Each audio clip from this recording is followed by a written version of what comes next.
हरेक दिन बिहान उठ्ने बित्तिकै प्रार्थना गर्नुहोस्। परमेश्वरलाई सबैभन्दा अगाडिको समय परमेश्वरलाई दिनुहोस्।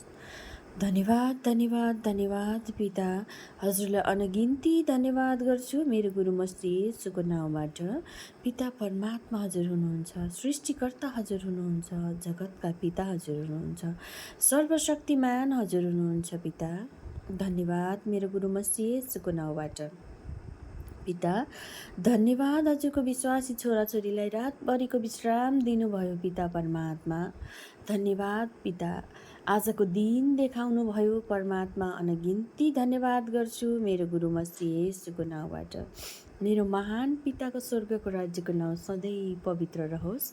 पिता जसरी स्वर्गमा हजुरको राज्य छ पिता, त्यसरी नै पृथ्वीमा पनि हजुरको राज्य ल्याउनुहोस्। पिता मसीमा ल्याइसक्नुभयो परमात्मा। पिता पृथ्वीको ओल्लो छेउदेखि पल्लो छेउसम्म विश्वासीले ढाक्ने बनाउनुहोस्। पिता मसीमा बनाइसक्नुभयो परमात्मा। पिता आजको दिन पनि हजुरको बलवान हातमा सुम्पिन्छु परमात्मा। पिता हजुरलाई थाहा छ हजुरको विश्वासी छोराछोरीहरूलाई कसरी चलाउने। पिता परमात्मा हजुरले जान्नुहुन्छ। पिता परमात्मा हजुरले चलाउनुहोस् परमात्मा। पिता मसीमा चलाइसक्नुभयो, हजुरको महिमा गर्न पाऊँ। पिता परमात्मा हजुरले महिमा गर्ने महिमा स्थल जुटाइसक्नु भएको छ, पवित्र स्थल जुटाइसक्नु भएको छ। पिता परमात्मा हामी हजुरको काम गर्छौँ। पिता हजुर हाम्रो काम गरिदिनुहोस् परमात्मा। पिता हामीले जति पनि वचन बोल्दाखेरि हाम्रो मुख भएर हजुर स्वयं प्रकट हुनुहोस्। पिता हामीले बोलेको कुराहरू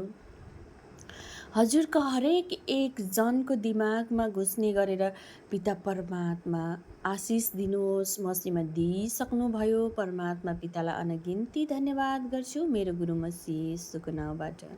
पिता परमात्मा हामीलाई पवित्र आत्माले भरिदिनुहोस्। पिता मसीमा भरिदिइसक्नुभयो, हामीमा पवित्र आत्मा दिनुहोस्। पिता मसीमा दिइसक्नुभयो, हामीलाई हरेक पापहरू गर्नबाट जोगाउनुहोस्। पिता मसीमा जोगाइसक्नुभयो परमात्मा। पिता अनगिन्ती धन्यवाद गर्छु मेरो गुरु मसी येशूको नाउँमा भएर माग्छु पिता, आमेन।